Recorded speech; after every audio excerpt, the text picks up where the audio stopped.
picked up on something else.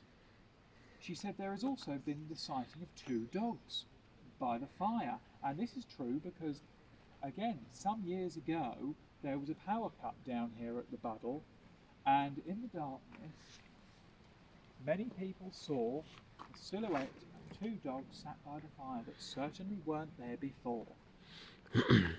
It got even more interesting when we shifted to this barn in front of us. Sarah said, I can see a horse and cart sat outside here and they're offloading barrels. I can see them lifting the floorboards up and putting the barrels underneath. Well, we just looked at her and said, simple, Sarah, what you're seeing smugglers hiding the contraband. I mean, I could go into the tales of smugglers now, but if I did that, we'd still be stood here. So I'm going to go into the smugglers a little bit later on. But we'll make a start now and leave the bubble. If anyone's got anything they want to ask as we're going around, please do ask. I'll try and answer as many questions as I can. I can't answer anything. So if anybody asks me though, do we have red squirrels on the island? And have I seen any? Yes, I have actually. I have had some very strange questions thrown at me. Right, so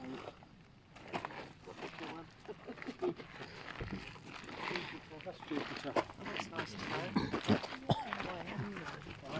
Yeah, she's not looking funny.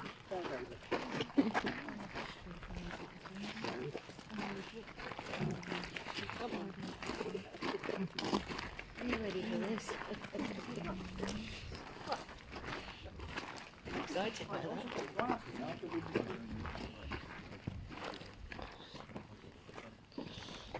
Probably the better way.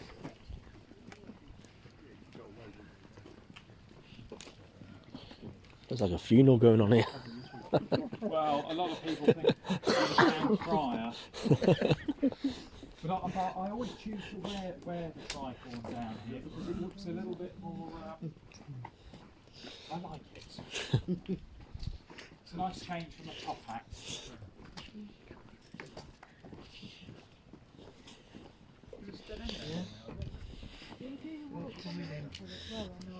Well,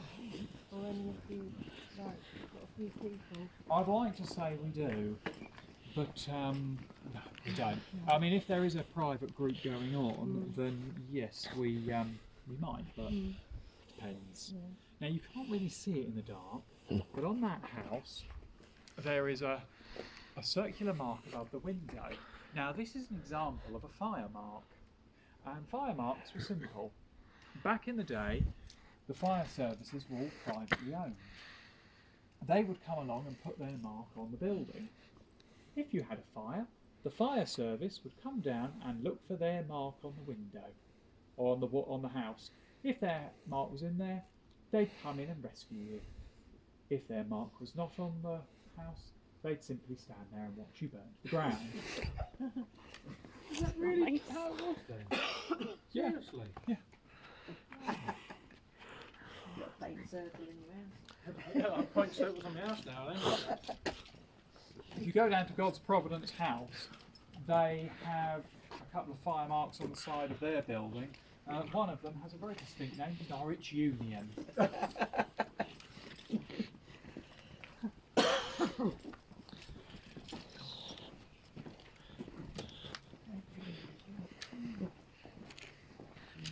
Beautiful sunset tonight, mate.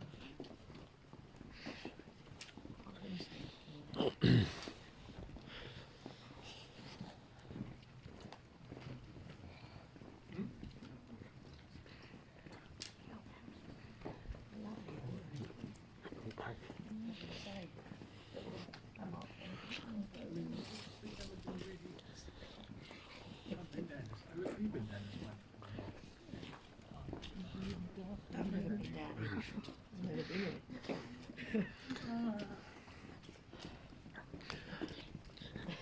You're dreading it. I've been dreading this ride. It's not going to be fine now. lulling you into a false sense of Yeah, I bet security.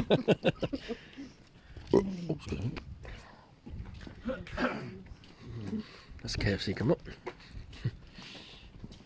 Where's the nearest depot?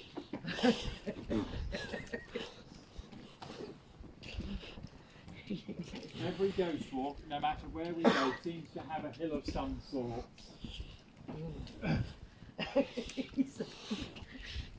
Is that warning us about a higher one? Maybe.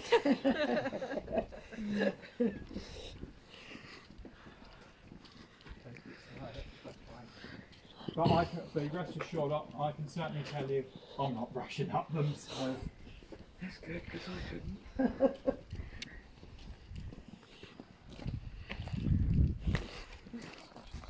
You can all see me still, can't you? Yeah. I might be a bit hazy and disappear, but well, I promise you that I'm not an estate agent, that I'm showing off people's houses. I promise you that I'm not part of TripAdvisor and showing off hotels. But here we are, outside the Enchanted Manor. Now, again, it has changed hands so many times over the years. Now, when the original owners first bought this and Mark started doing the ghost walks, he called in on this place and he asked them, had they got any ghosts, any reportings? And the answer was, yes, we've got Mrs. Prendergast. Okay, fine. So, the manor then went up for sale again, and it changed hands.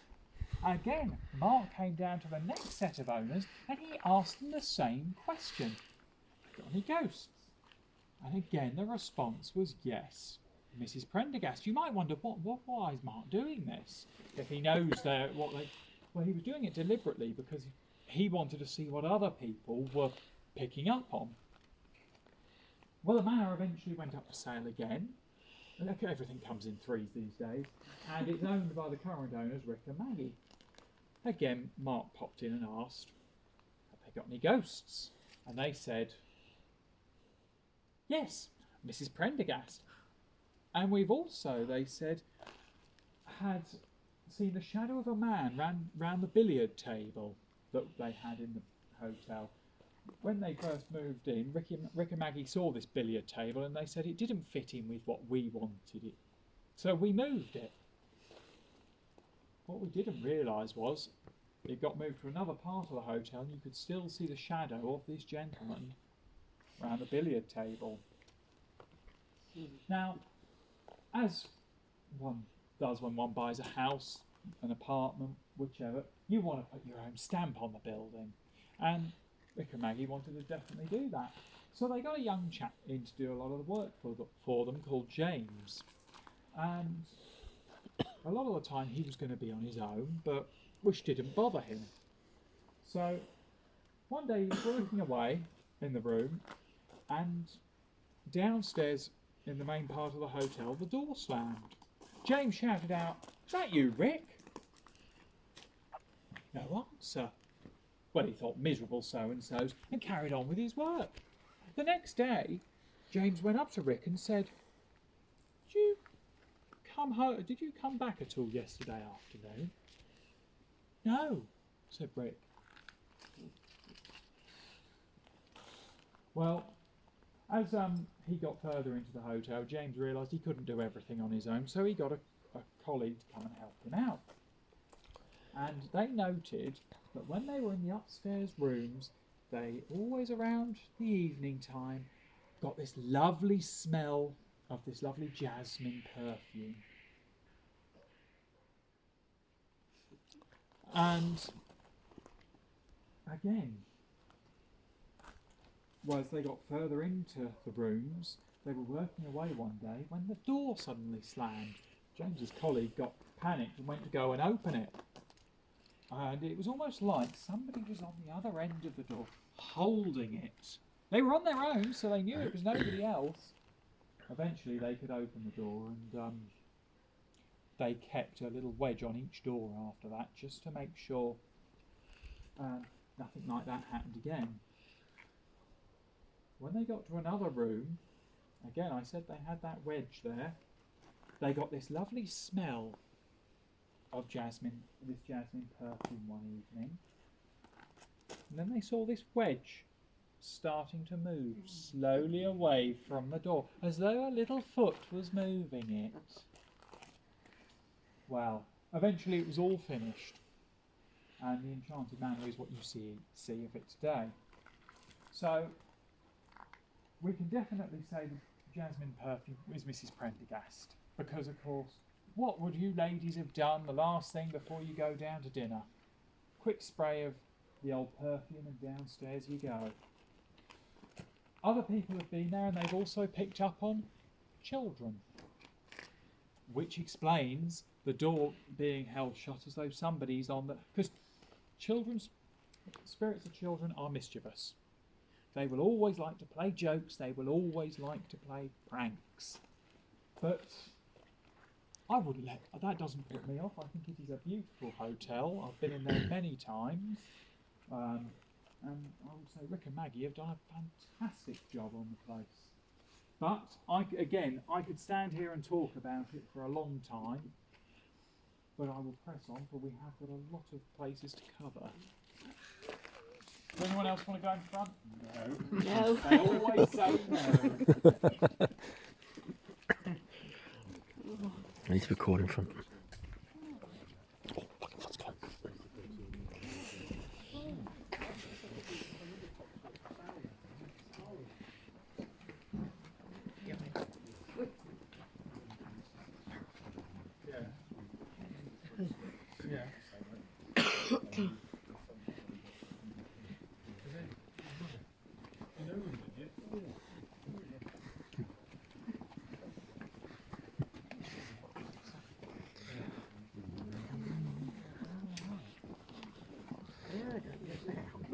I just can't believe it's so quiet.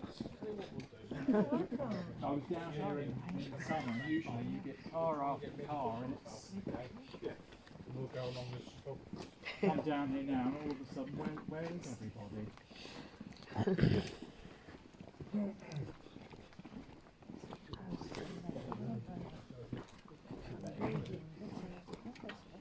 Is that what they are? Oh, these houses are alms houses.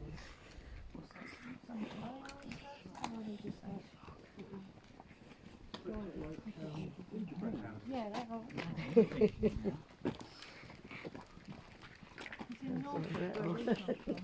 Hansel and Gretel, yeah.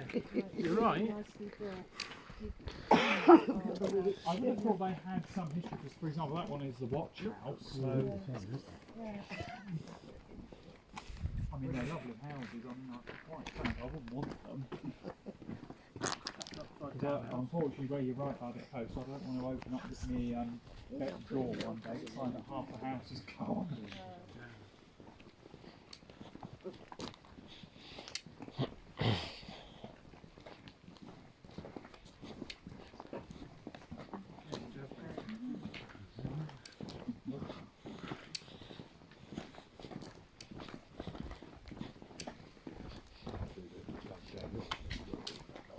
Yeah, but we might be going in a circle. Just check it. Someone's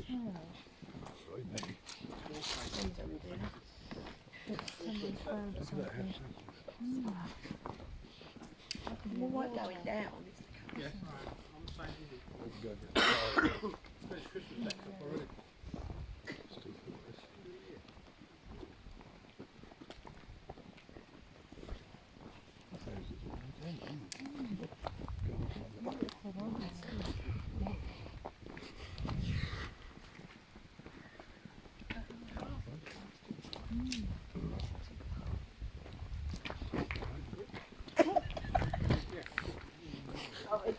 It's all right.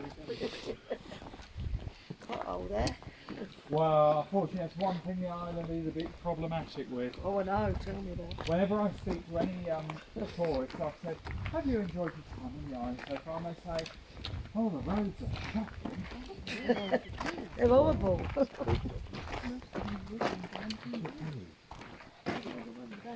Wow, look at that.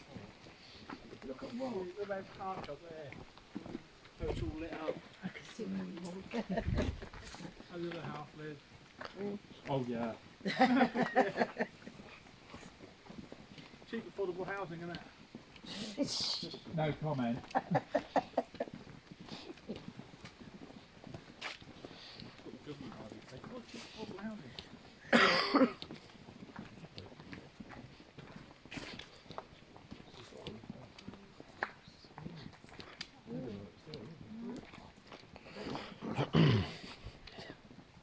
Are we going in a circle?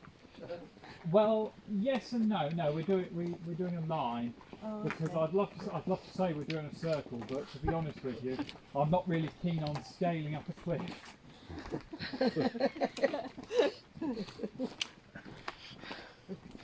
Now, if you've got your cameras handy, you might want them in a sec. No, I think we might Oh, go. you idiot. Really? No.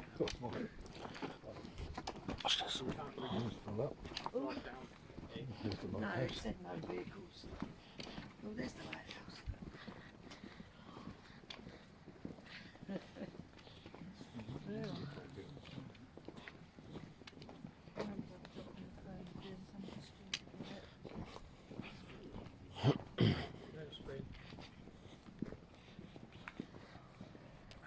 When we walk back up, we have to stand behind the bush. They ain't gonna get up there.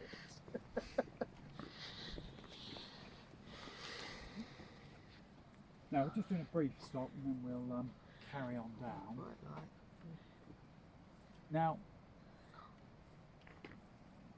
I always say, centuries ago, there would have been there would have been a lot of ships around here. Many people have come round here to Niton. Just further along here is a small little hamlet called Puckester, and one of its known visitors was Charles II, who reportedly was returning from France and got stranded just off the edge of Niton here, and he went up and stayed with the vicar of the church, and then next day just got in his boat and carried on again. Other known visitors were Arthur Fox. Well, we all know Arthur Fox, and where Arthur Fox went, Prince Philip was never far behind. Now, the white horses have been responsible out here for bringing a lot of ships to their dooms. Now, I say this, whenever they do the Round the Island yacht race, they usually stay quite close to shore, but when they come out here to Niton, they go further out to sea to avoid being brought close to those cliffs, and I will talk about one of those shipwrecks in a moment. Right, now my favourite part.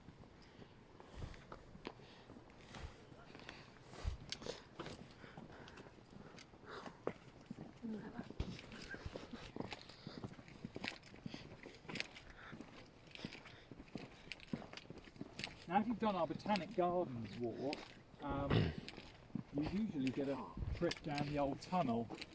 Yeah. And when you get to the other end, on a night like this, you can just see the tail end of the beam from St Catherine's Lighthouse.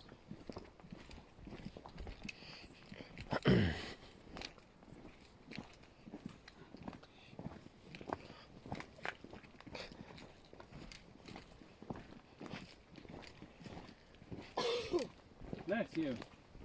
Oh, I'm coughing. That's I thought you... no, I'm dying. I think. Looked like yesterday. It's only a cough. It ain't the other thing. Just to let everyone know. In case you're all You've got to get back up this hill yet. Exactly. Oh, what's that coming up here then? I can carry people up this hill, but that costs extra. I bet you couldn't carry me. At least nothing's jumped out of it. I was still thinking it's going to happen. He did his best. Oh dear. Back Go and get a minibus. Ring them up and say we're at the lighthouse. Can you come and get us?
lovely moon coming up just over the edge of the hill there. Wow.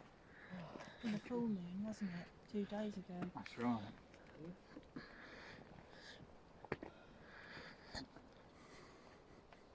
Right. Well, I always say we've got here 2 lovely gate posts which lead to nowhere. Now,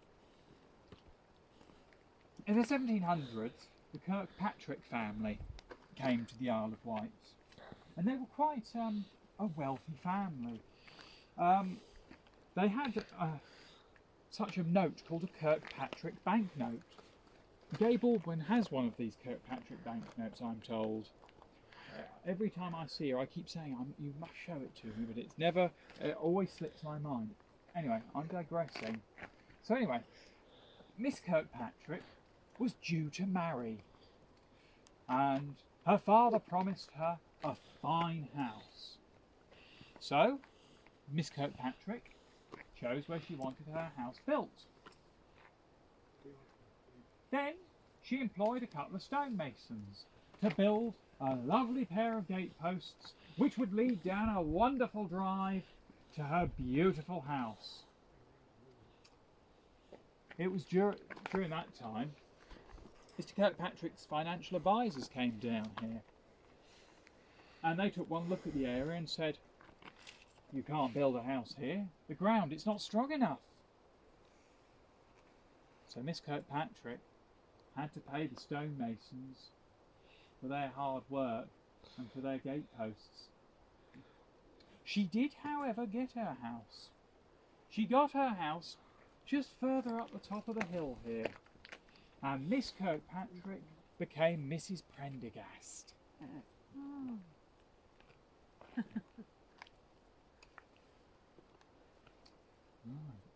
Look at that moon. That's just what I was marvelling at. That's the best part about coming on, doing walks around this time of year. You get some wonderful, wonderful moon, wonderful. I'll step aside. People want to take pictures, and then when you're ready, we'll press on.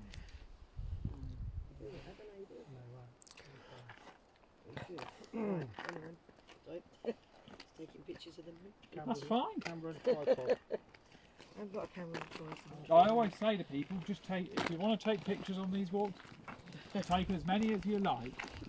You never know what you might pick up. That's what scares me.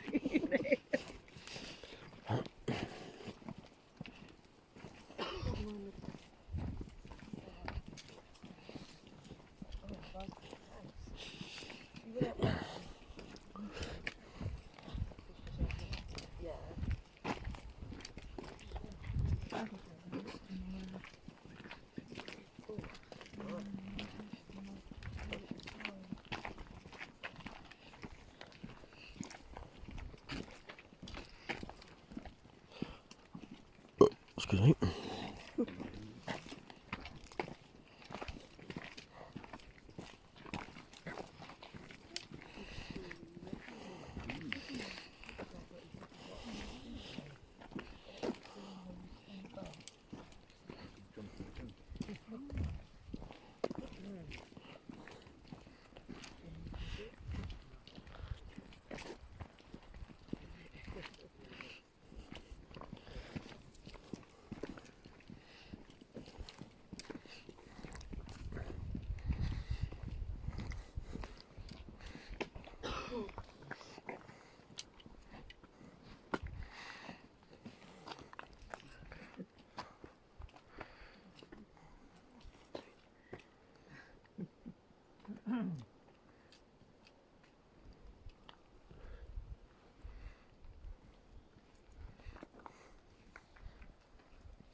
On the 11th of October in 1836, in the early hours of the morning, a ship was returning from the West Indies.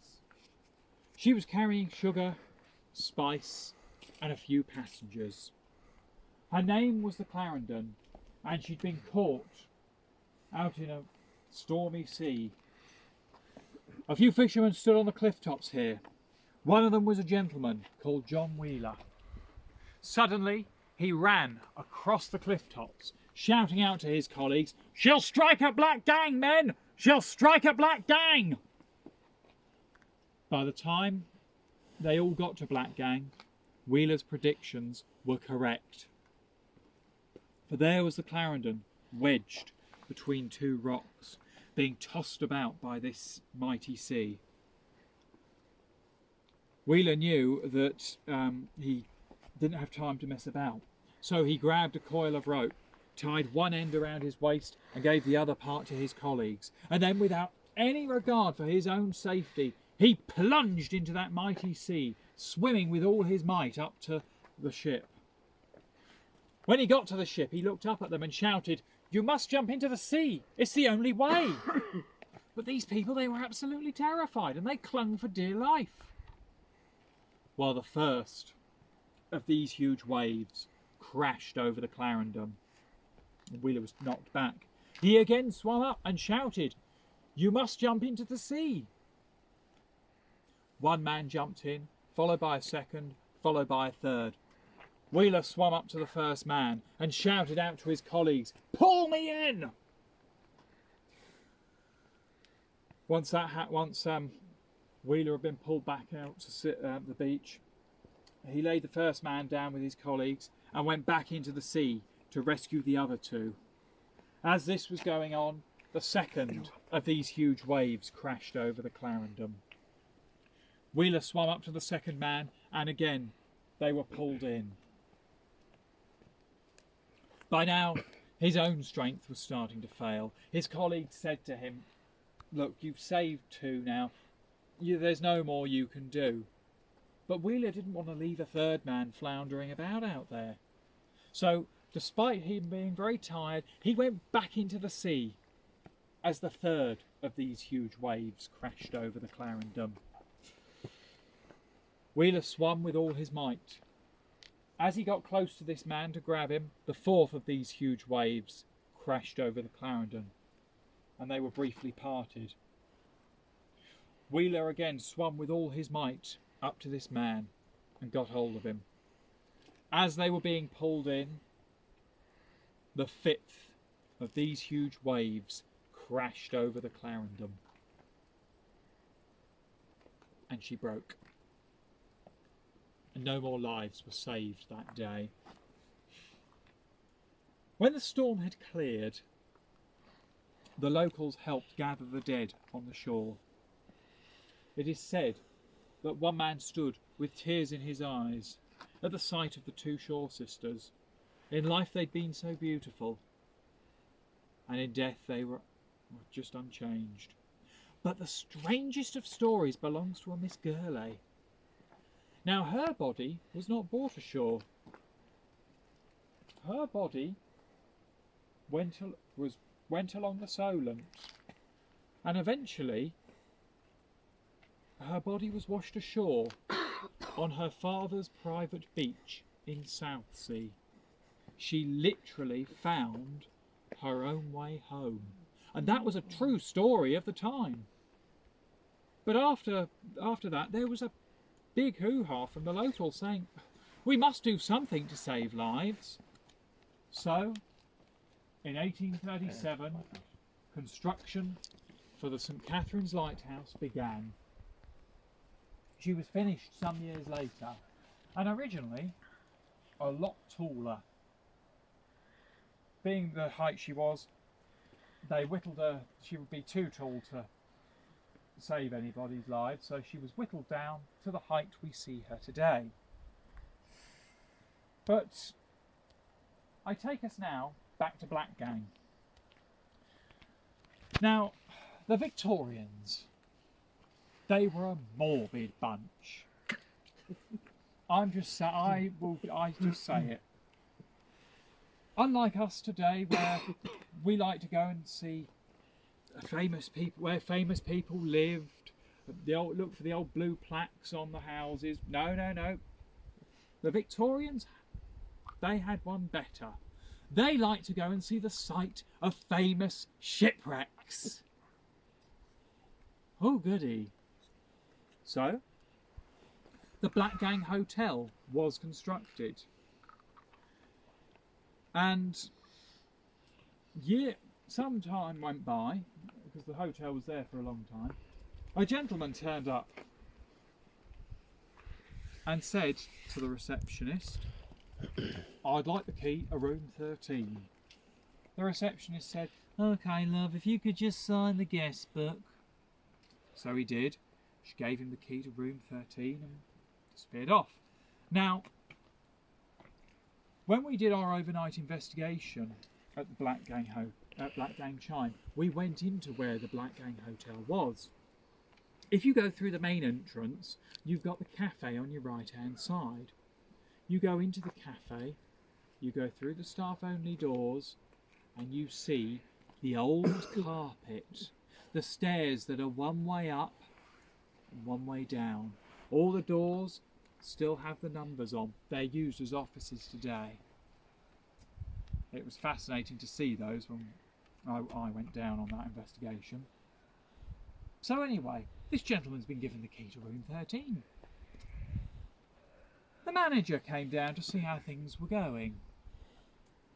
The receptionist said, oh, well, it's been very quiet. A gentleman came down wanting the key to room 13, so I gave him the key to room 13. What? You stupid girl! There is no room 13! Oh dear, I must have given him the key to room 12. The manager said, I will go and sort this out. So, he trudged up the stairs and made it to room 12. There was the key in the lock. The manager unlocked the door and opened it up. There's nobody there. Well, the manager then scratched his head and thought, well, the window's not open, so obviously he hasn't jumped out the window. But I went up those stairs, I would have passed him. The manager was baffled. So he came back down and said, let me see that guest book. Wheeled it round, and there was the name, John Wheeler. He'd come back in spirit to the place where he'd saved those lives. Now, when we did our overnight investigation down at Black Gang Chime, Sarah did pick up on the Clarendon, and I remember her saying, why does it feel like I'm on a ship? We just looked and said, oh, we can tell you why. But no one has ever seen the Clarendon, but people have heard it, shall we say. A few fishermen have gone and done a spot of night fishing down at Black Gang, and when they cast their nets, sometimes, when the wind is in the right direction, they sometimes hear the crash of the waves when all is calm.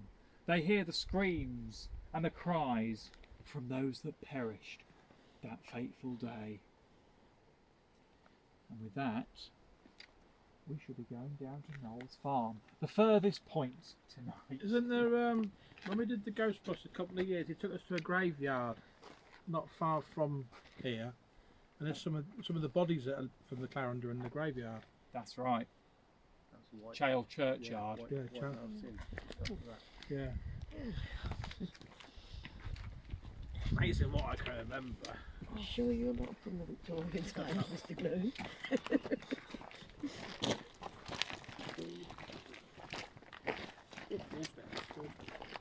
No. Oh, no. Funny enough, the Wight Mount Inn in Chale is made using the timbers of the Clarendon.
derelict or is somebody actually living this? I can't see.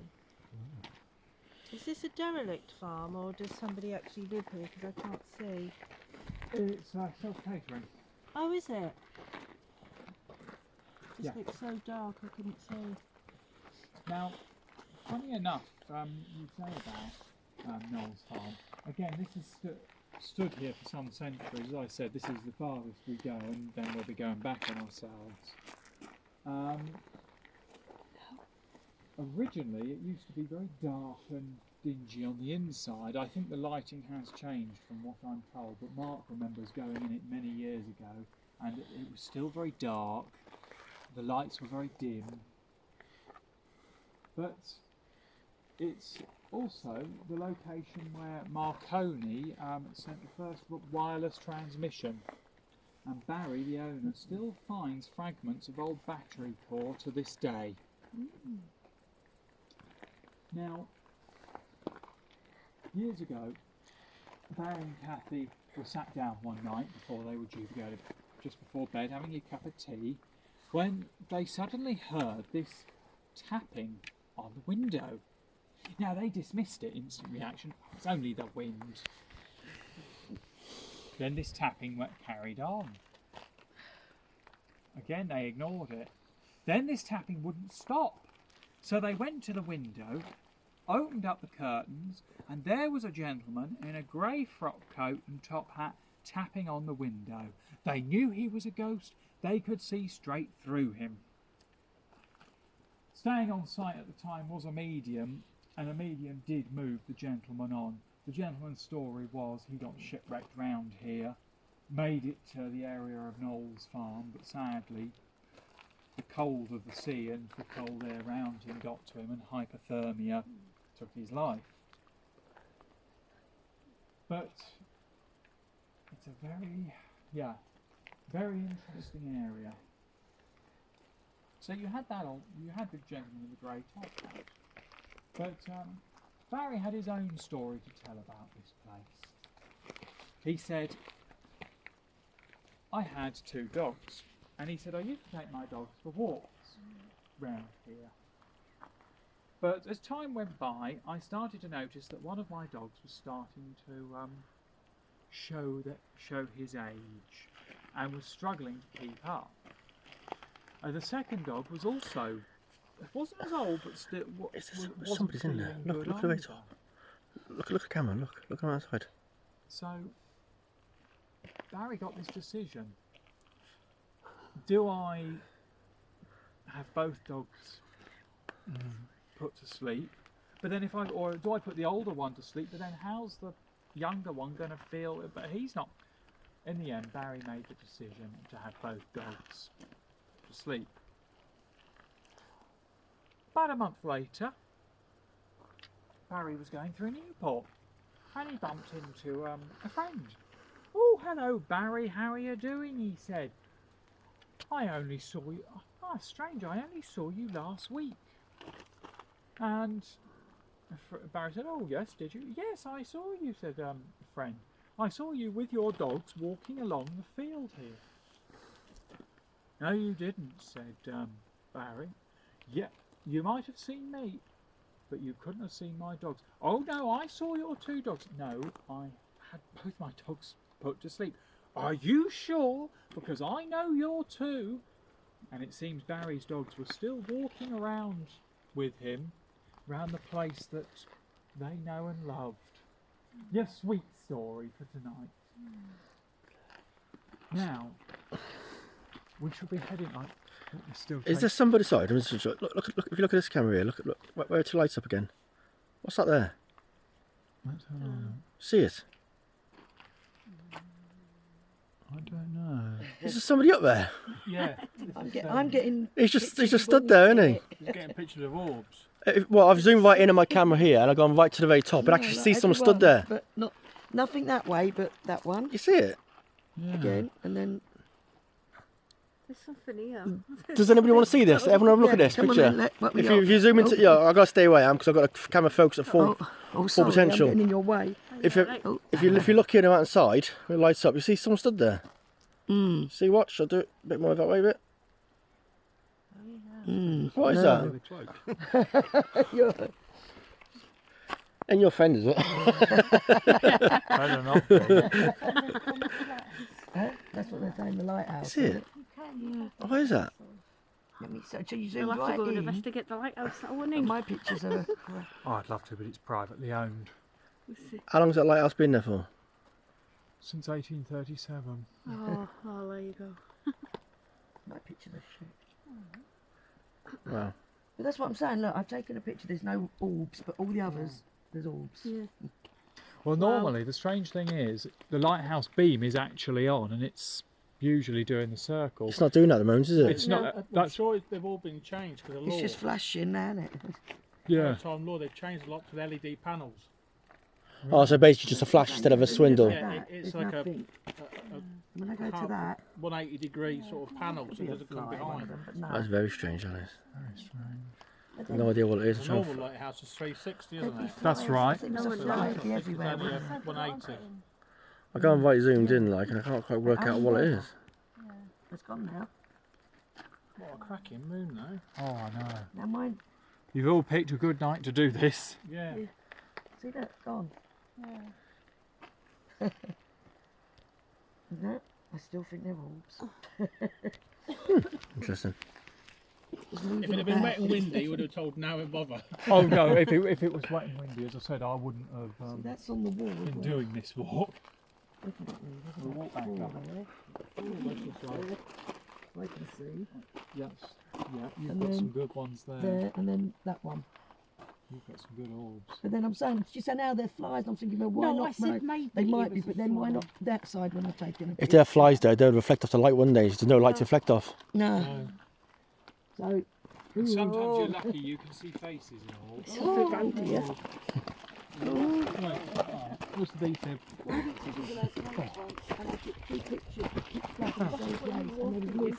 Oh yeah, there's dog shit up there, bullshit. Now I spoke to somebody and I wish they sent me the pictures who went on the Botanic Gardens tour. It's been last year. Careful on the sign. They took a photograph and they showed me this strange thing, and it looks like two girls, like on the ink cards. Yeah. And I went, I said, I kind